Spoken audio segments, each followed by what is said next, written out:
ঈদ মানেই আনন্দ, আর সেই আনন্দের বড় অংশ জুড়ে থাকে কেনাকাটা। ঈদকে সামনে রেখে রাজধানীর বিভিন্ন মার্কেট ও শপিং মলে এখন ক্রেতাদের ঢল।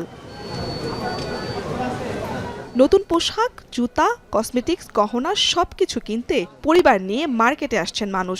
বিশেষ করে শিশু কিশোরদের পোশাকের দোকানগুলোতে সবচেয়ে বেশি ভিড়। ব্যবসায়ীরা বলছেন, ঈদের আগে শেষ কয়েকদিনই বেচাকেনা সবচেয়ে বেশি হয়, তাই সকাল থেকে রাত পর্যন্ত ক্রেতাদের সেবা দিতে ব্যস্ত থাকতে হচ্ছে তাদের। এখন কাস্টমার আসলে ওরকম রাত্রেবেলা ওঠে না, 12টা 1টার মধ্যে কাস্টমার থাকে।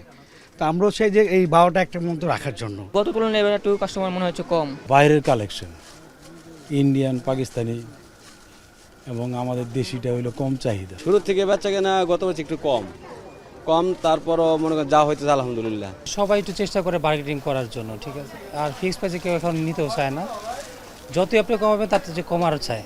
অন্যদিকে ক্রেতারা বলছেন, পণ্যের দাম কিছুটা বেশি হলেও পরিবারের সবার জন্য কিছু না কিছু কেনার চেষ্টা করছেন তারা।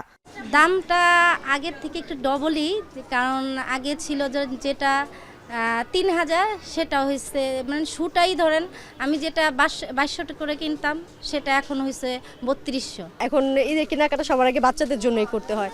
তো আমাদের সময় দেখা যেত যে আনারকলি পরতাম, আমরা 3 পিস পরতাম, সারারা পরতাম, ঘাড়ারা, কিন্তু এখন বাচ্চারা বেশিরভাগ প্যান্ট শার্ট এগুলোর ভিতরেই আকর্ষণ বেশি। প্রত্যেক বছরই সবাই আলাদা আলাদা ডিফারেন্ট জিনিস পরতে চায়।